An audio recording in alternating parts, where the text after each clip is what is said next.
He has moved on, he is in another relationship, he has a whole different life now, and yet she still crosses his mind in the quiet moments at the end of a long day, in the middle of a song, at a restaurant they used to go to, in the middle of an argument with someone new where something about the disagreement makes him think, without wanting to, she never would have done it this way. She did not chase him when it ended. She did not send the long messages trying to make him understand. She did not make herself smaller to make him stay, she let him go, and somehow, completely irrationally, he cannot fully leave. Now think about the woman who did the opposite. The woman who held on, who called, who explained, who apologized for things she did not even do, who rearranged herself trying to become whatever she thought he needed, who made herself so consistently, desperately available that her presence became something he could manage rather than something he had to reckon with. And think about how quickly that man moved on, how cleanly, how completely, how rarely she crosses his mind at all if she does. Here's what nobody tells you about how men process the women they have loved. The ones they cannot let go of are almost never the ones who fought hardest to stay. They are the ones who didn't. They are the ones who were so complete, so full, so genuinely rooted in who they were, that leaving them felt like losing something that could not be replaced, not because she made him feel that way deliberately, but because it was simply and undeniably true. She was not replaceable, not because she was perfect, but because she was entirely, unapologetically herself. And that specific combination, that woman, only exists once.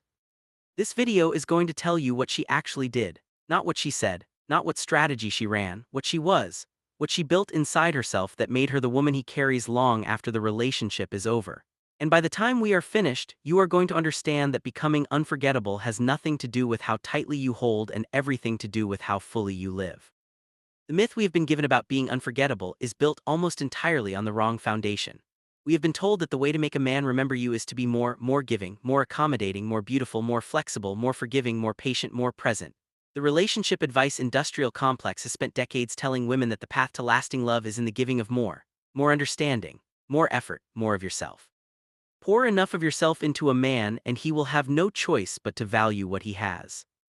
But here is the brutal truth underneath that advice: men do not remember the women who gave the most. They remember the women who were the most. There is a profound difference between those two things, and almost nobody talks about it clearly. Giving more ties your value to your output, to what you do for him, what you provide, what you sacrifice. Being more ties your value to your existence, to who you are when no one is watching, to the quality of your presence, to the life you are building inside yourself regardless of whether any man is watching it being built.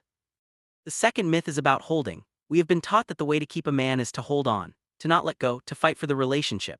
And there is a version of that which is true. Healthy relationships do require fighting for each other, choosing each other, investing even when it is hard. But there is another version of holding that has nothing to do with commitment and everything to do with fear, the holding that comes from scarcity.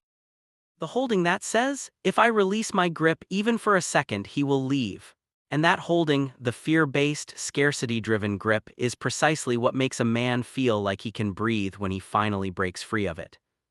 By the time this video is over, you are going to understand exactly what the unforgettable woman does instead of holding. You are going to see, clearly and specifically, the 5 things she built inside herself that made her impossible to fully leave in his mind. Not because she engineered his attachment, but because she was genuinely, completely worth staying attached to. And you are going to walk out of this video understanding how to build those same things inside yourself, not for him, not for any man, but because they are the foundation of a life that is worth living. I want to introduce you to what I call the imprint model. An imprint, in the psychological sense, is the deep, often unconscious mark that a specific experience leaves on a person's emotional memory. It is different from a regular memory. A regular memory is something you can recall when prompted. An imprint is something that surfaces without permission, in moments of quiet, in the middle of other relationships, at the end of days when the mind stops performing and starts telling the truth. The imprint model says this: a woman leaves an emotional imprint on a man not through what she did for him, but through what she made him feel about himself when he was with her, combined with what she showed him about herself that he has never quite found again in anyone else.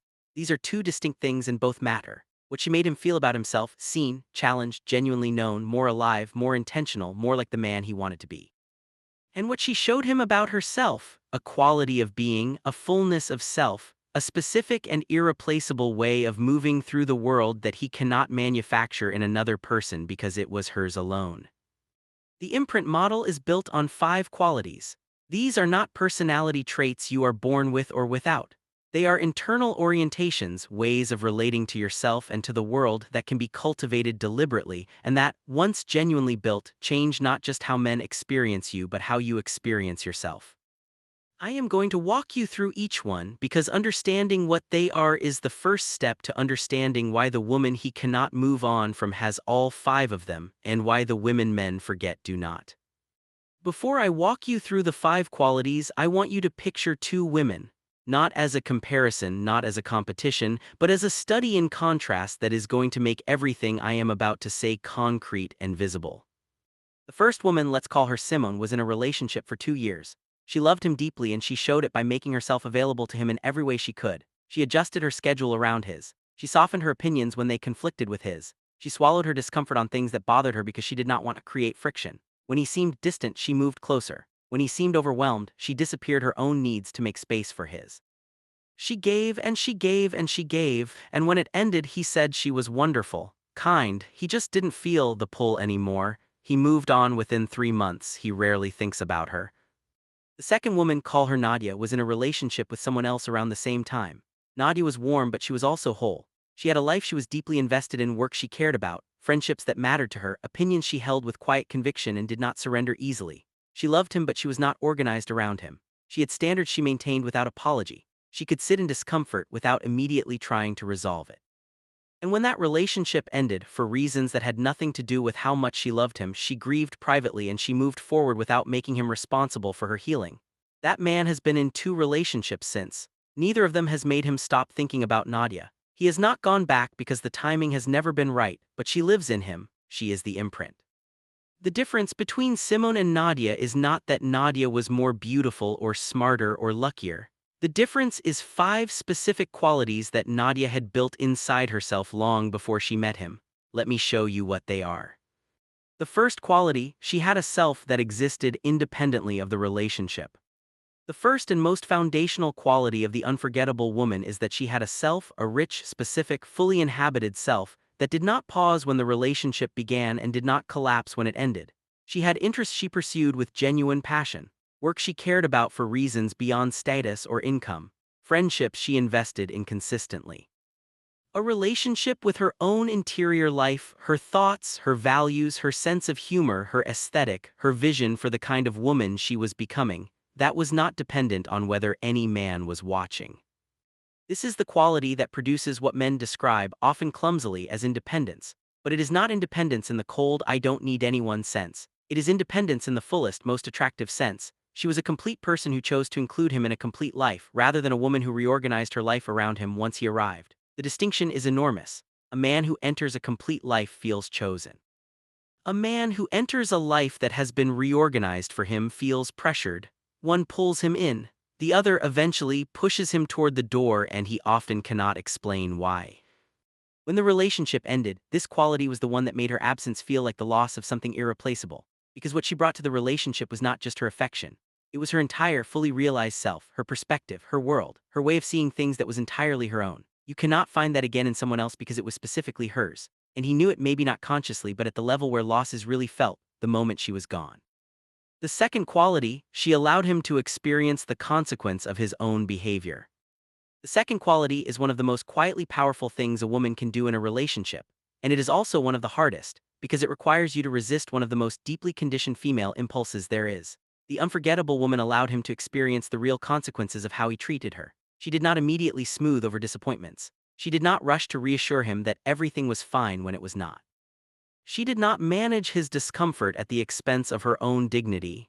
When he was inconsistent, she did not pretend she had not noticed. When he fell short, she did not fill in the gap with extra warmth to make him feel better about it. This is not cruelty, it is not punishment. It is honesty, emotional honesty about the real effect of his choices on her experience of the relationship.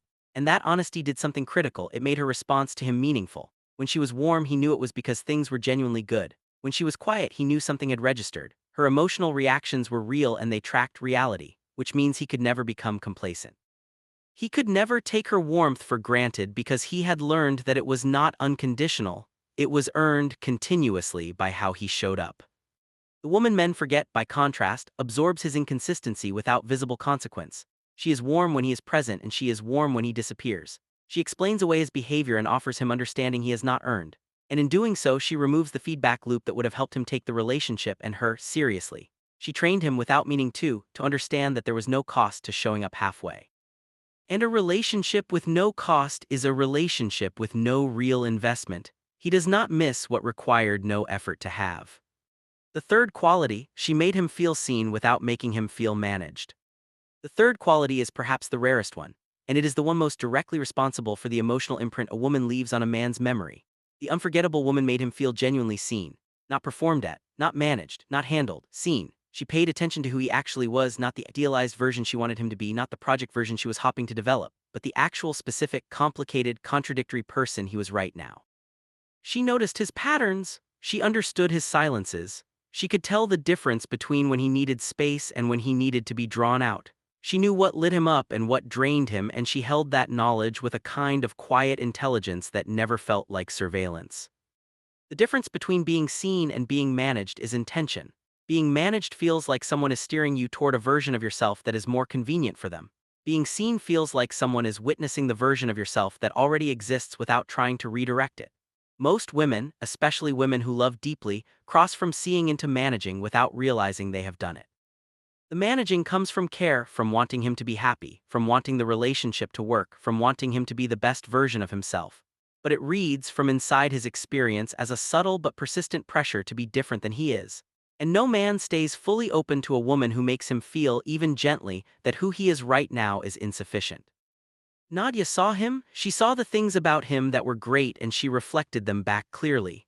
She also saw the things that were complicated and she did not pretend they were not there, but she held them without needing to fix them.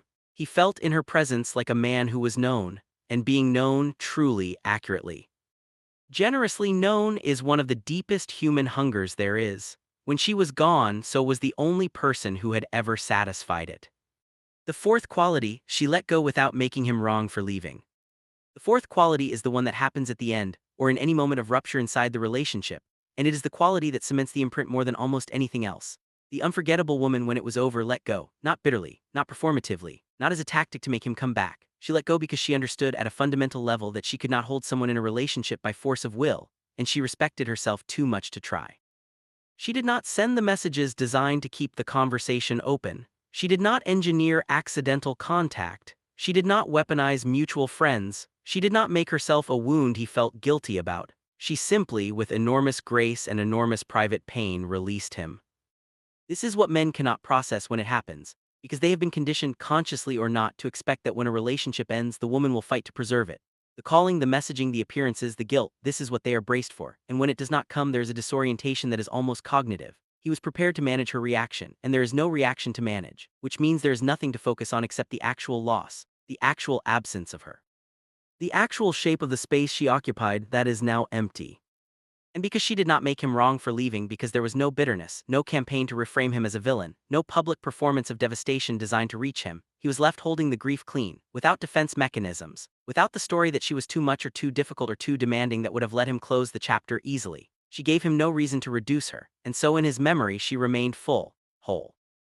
The woman he walked away from who was so complete she didn't need to chase him, that kind of grace is almost impossible to forget. The fifth quality, she continued becoming after he was gone. The fifth quality is the one that operates beyond the relationship itself, in the life she lived after it ended. The unforgettable woman did not stop growing when he left. She did not spend the months after the relationship in a holding pattern, waiting to feel better, waiting for him to come back, waiting for the next man to give her permission to be fully alive again. She grieved, genuinely, privately, without bypassing the real pain of loss, and then she moved forward into her own life with an intention and a momentum that was visible and real. She built things, she made decisions. She invested in herself in ways that were not about proving anything to anyone but about the genuine pull she felt toward the woman she was still in the process of becoming. And somehow, through the network of mutual acquaintances, through the digital visibility that modern life makes unavoidable, he saw it, or heard about it, or sensed it in some way that did not require direct knowledge. And it confirmed what the imprint had already told him: she was not waiting, she had never needed him to be whole. She had simply chosen, while it lasted, to include him in a wholeness that was already hers. This is the quality that makes reconciliation attempts happen years later, not because she did anything to provoke them, but because watching a woman you once loved continue to expand, continue to become more of herself, continue to build a life that is rich and genuine and real, without you in it, is one of the most powerful demonstrations of what you walked away from. and the heart, even years later, notices. So here is where we bring this home, because everything I have just described, the 5 qualities of the imprint model, can sound like a portrait of a woman you are not yet. And if that is what you are feeling right now, I want to redirect that, because every single one of those 5 qualities is buildable. None of them are personality traits you were assigned at birth. They are orientations, practices, ways of relating to yourself and to your relationships that develop through deliberate, consistent attention. And the place to start is not complicated. The first thing you do is invest in your own life with the same energy you have been investing in relationships, not instead of relationships, alongside them. If you have a creative project you have been postponing, a professional ambition you have been treating as secondary, a friendship you have been neglecting because the relationship took all the bandwidth, start there. Begin rebuilding the self that exists independently of whoever you are with, not because it will make you more attractive, though it will, but because it will make you more yourself, and being more yourself is the foundation of everything else on this list. The second thing is to practice letting your real reactions be visible. When something disappoints you, stop managing his comfort at the expense of your honesty. You do not need to create drama or manufacture conflict. You simply need to stop hiding the real effect of his behavior on your experience. This is what allows a man to understand that you are someone with genuine standards and genuine feelings, not a pleasant surface that absorbs everything without complaint. Real reactions make a real impression, and real impressions last. The third thing, and this is the mindset shift that ties everything together, is to release the idea that your value in a relationship is determined by how much you give. Your value is not a function of your output. It is a function of who you are. The most unforgettable women in history were not remembered for how much they sacrificed. They were remembered for the quality of their presence, the power of their character, the specificity of their vision, and the completeness of their self. That is what leaves a mark that time cannot entirely erase. Not what you did for him, who you were when you were with him, and more importantly, who you continued to be after he was gone. You are not trying to be the woman he cannot move on from. You are trying to be the woman you cannot betray. The woman who holds her own standards, inhabits her own life, and refuses to become less in order to make someone else comfortable.